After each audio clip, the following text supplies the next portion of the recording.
আপনি খেয়াল করবেন যে 5 আগস্টের পর থেকে যে সরকার দেশ চালাচ্ছে তাদেরকে দেশের মানুষ গার্ডিয়ানের মতো দেখে। বেসিক্যালি সব জায়গায়, বেশিরভাগ জায়গায় ক্ষমতা অর্থে যদি বলে যে পুরো প্র্যাকটিসটাই বিএনপির ভেতরে। তার মানে বাংলাদেশের মানুষ একটা কালচার থাকে যে যে দল ক্ষমতায় বা এস্টাবলিশমেন্টে যারা থাকে তাদের এন্ট্রিতে কাজ করা। তো বিএনপি গেল 1 বছর বা 13 মাস পুরো সময়টাকে সাধারণ মানুষ মনে করছে যে বিএনপি হয়তো ক্ষমতায়, মানে ওই সালিশটা করা, কোনো জায়গায় কিছু করা, প্রভাব বিস্তার করা বিএনপি করছে। সেইটাতে ভোটের মাঠে গিয়ে যেহেতু এন্টি এস্টাবলিশমেন্ট ভোটটা বেশি পড়ে, সেটাতে কি ওই যে ভাই যেটা বললো, বিএনপি কি ব্যাকফুটে যেতে পারে, ইসলামপন্থীরা কি আগায় যেতে পারে? ঠিক ওইভাবে যাবে না। তবে এখানে একটা জিনিস আমি বলি যে রাজনীতিতে একই ঘটনা বারবার ঘটে বিভিন্ন দেশে। ধরুন এখন বাংলাদেশের যে অবস্থা, এরকম ঘটনা পাকিস্তানে বহুবার ঘটেছে, ভারতে ঘটেছে, শ্রীলঙ্কাতে ঘটেছে। ভারতে আপনি একটা সময় দেখা গেল বিরোধী দুটি শক্তি অর্থাৎ কংগ্রেস এবং বিজেপি, এদের মধ্যে মানে এরকম একটা অবস্থা তৈরি হলো, ঠিক এই বাংলাদেশে এখন বিএনপি এবং আওয়ামী লীগের মতো তৈরি হওয়ার পরে ছোট ছোট আঞ্চলিক দলদের যে জোট, সেই জোট আমরা এখন এগুলো নাম, জোটের নামও বলতে পারবো না, আর দলগুলো রাজনৈতিক দলেরও নাম বলতে পারবো না, বাট 3 জন লোকের নাম আমি বলতে পারবো। যেমন আইকে গুজরাল, ভিপি সিং, দেবগৌড়া আর চন্দ্রশেখর নাকি এরকম একটা চন্দ্রশেখর, 4 জন লোক তো প্রধানমন্ত্রী হয়েছিল। তো এই দুটো দল থাকতে কেন তারা কিভাবে হলেন, ঠিক ওইরকম একটা ভয়ঙ্কর পরিস্থিতি কিন্তু এরকম বাংলাদেশে চলে এসেছে। তো এই অবস্থাতে যদি আপনি দেখেন যে চরমোনাইয়ের আমির তিনি প্রধানমন্ত্রী হয়ে গেছেন, এবি পার্টির মঞ্জু প্রধানমন্ত্রী হয়ে গেছেন ফর সামটাইমস, তারপরে নুরুল হক নুরু প্রধানমন্ত্রী হয়ে গেছেন, জুনায়েদ সাকিব প্রধানমন্ত্রী হয়ে গেছেন, নাথিং আনলাইকলি, এরকম একটা অবস্থার মধ্যে এখন পড়ে গেছে। তো এটা না হোক, বিকজ এটা যদি হয় তাহলে বাংলাদেশকে অন্তত 10-15 বছর পিছিয়ে যেতে হবে।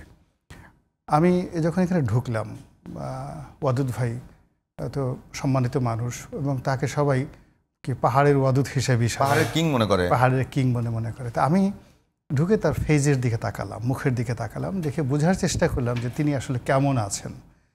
আগের জমানাতে যখন আওয়ামী লীগের 15 বছর, তখনও তাকে দেখেছি, আর এখন তিনি কেমন আছেন।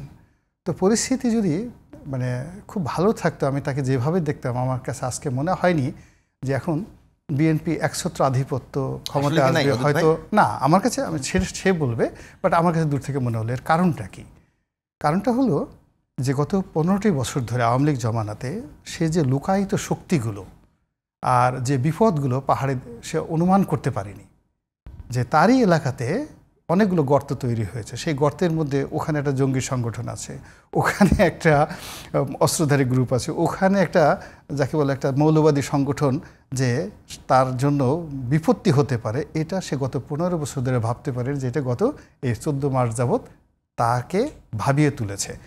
এর সঙ্গে সঙ্গে আন্তর্জাতিক চক্রান্ত যেটা আছে, সে আন্তর্জাতিক চক্রান্ত যদি ধরেন, সেটা আমেরিকান চক্রান্ত ধরেন, ভারতের চক্রান্ত ধরেন, মায়ানমারের চক্রান্ত ধরেন, ওখানে যে টোটাল বেল্টে 10-12টা গ্রুপ কিন্তু সেখানে কাজ করছে, তার সঙ্গে সঙ্গে প্রায় শতাধিক সশস্ত্র পাহাড়ি গ্রুপ কাজ করছে। এখন এই পাহাড়ি গ্রুপগুলো যদি টার্গেট করে কাউকে, তাহলে তো ওয়াদুদ সাহেবকে করবে, আমাকে করবে না, আপনাকে করবে না, কিংবা জামাতের আমি ডক্টর শফিকুর রহমান সাহেবকে করবেন না, ওনাকে করবেন। এই ভয়টা কিন্তু গত 15 বছর তার ছিল না। তা এইরকম অনেকগুলো জিনিস আমাদের এই সমাজে তৈরি হয়ে গেছে। তো আমি যেটা বললাম যে আমরা ছোটোকালে একটা লেখা পড়েছি, কালা পাহাড় আর ধলা পাহাড়, মনে আছে কিনা? দুটো ষাঁড়, তারা যুদ্ধ করে, কালা পাহাড় এবং ধলা পাহাড়, এবং একবার ও জয় লাভ করে, আর একবার ওই জয় লাভ করে। পুরো গ্রাম সেই ষাঁড়ের যুদ্ধ দেখার জন্য অস্থির, কিন্তু দেখা গেল যে ধলা পাহাড় নেই, অসুস্থ বা বিক্রি করে দিয়েছে, কালা পাহাড় মাঠে গেছে, এখন সে ধলা পাহাড় ছাড়া আর সে যুদ্ধ করতে পারছে না। এবং সে দেখা গেল ওখান থেকে সে মানে আসলো, এসে সেই কালা পাহাড়ের বাড়িতে সে চলে গেল, তাকে মানে ধলা পাহাড়ের বাড়িতে চলে গেল খোঁজ করতে। তো এইরকম রাজনীতির ময়দানে বিএনপির মতো একটা বৃহৎ দল, যেখানে 35% মেজরিটি, অর্থাৎ বিএনপি যখন এই যে এখন ক্ষমতায় আসবে ভাব, এরকম একটা ভাব আছে না। তো আওয়ামী লীগ জামানাতেও বিএনপির মানে মেজরিটি ছিল 30%, আর এখন অ্যানাদার 5%। মানে যখন আমাদের দেশে যে দলগুলো ক্ষমতায় থাকে তার 5% বেশি হয়। আওয়ামী লীগ যেমন এখন ক্ষমতায় যখন ছিল তখন তাদের 35% ছিল, এখন তাদের 30% আছে, আর বিএনপির আছে 35%। তো 35% ব্রুট মেজরিটি নিয়ে, যেখানে আমাদের দেশের যে নির্বাচন পদ্ধতি আছে সেই নির্বাচন পদ্ধতিতে এখন হলে আমি চোখ বুঝে বলতে পারি যে এই দলটি 270 থেকে 280টা সিট পেয়ে ক্ষমতায় আসবে। সেই দলটিকে যখন 3%, 4%, 5% যারা ভোট মানে হোল্ড করে তাদেরকে দেখে ভয়ে কাঁপতে হচ্ছে, তাদেরকে পাত্তা দিতে হচ্ছে, তাদের কথা সহ্য করতে হচ্ছে। It's a nuisance, it's a disturbance. এইটা কেন? এটা কি অদ্ভুত ভাইয়ের কাছে শুনবো একটু? ভাই একেবারে ভাই কিন্তু একেবারে স্পেসিফিক করে বলছে যে বিএনপির এত জনসমর্থন, বিএনপির একেবারে যে কোনো মুহূর্তে হয়তো আওয়ামী লীগ আমলে নির্বাচন হলেও বিএনপি ক্ষমতায় আসতো, বিএনপি সে কনফিডেন্স ছিল। তো এখন এসে আসলে যাদের জনসমর্থন কাগজে কলমে সর্বোচ্চ 7%, 5%, তাদেরকে অনেক বেশি সমীহ করতে হচ্ছে কেন? রাজনীতির এখানে মানে ডিস্টেন্সটা কোথায়? আমার এটা প্রশ্নটা যদি রনি ভাই আনসার করতো আমার থেকে আর ভালো সুন্দর করে আনসার করতে পারতো। আমি দেখছি কি জানেন, এই যে আওয়ামী লীগ আমাদেরকে কিছু আঘাত, ব্যথা, কষ্ট যে দিয়েছে এই 15-16 বছরে, এবং আওয়ামী লীগের পতনের মধ্য দিয়ে আমাদের কিছু পরিবর্তনও দেখিয়ে দিয়েছে, মানসিক পরিবর্তন। আমরা এখন রাজনীতি আগের মতো করে করতে চাচ্ছি না কেউ। চেঞ্জ জেনারেশন জির এখন যেই জেনজি যেই অবস্থা, সেটাকেও আমাদের মাথায় রাখতে হচ্ছে।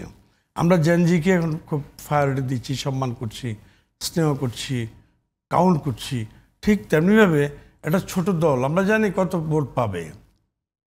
আপনি ধরেন জামাত ইসলামকে ধরেন চট্টগ্রাম, আপনি চট্টগ্রামের ছেলে সম্ভবত, চট্টগ্রাম না সরি আমি জানতাম আপনার কোনটা এলাকা? গাইবান্ধা। ওকে, হ্যাঁ। আপনি চট্টগ্রামে, আপনাদের একজন আমার আছে চট্টগ্রামের, আপনি total Chittagong belt with Comilla আসন কল্পনা করেন চোখ বন্ধ করে, জামাত ইসলাম কোন আসনটা পেতে পারে? একটি মাত্র আসন, সাতকানিয়া। তাও আংশিক, শিওর না। কর্নেল অলি দাঁড়ালে আবার সাতকানিতে মার খাবে। ধরলাম সাতকানিয়ার সাথে লোহাগড়া, ওটাও আমি ধরলাম। এটা টোটাল কুমিল্লা টু চিটাগং নোয়াখালী এই বেল্টে আপনি জামাতের এই একটা সিটের বেশি আসে না।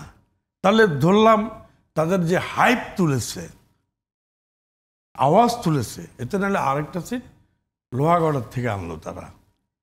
তাহলে টোটাল চিটাগং ডিভিশন, কুমিল্লা, নোয়াখালী, হিলট্রেক্স, কক্সবাজার, মানে চট্টগ্রাম দক্ষিণ, চট্টগ্রাম, আপনি সিট কই ওদের? যার জন্য তারা ফিয়ার করছে, আসলে মানে এই কারণে পিয়ার করছে, এই জন্য ফিয়ার করছে।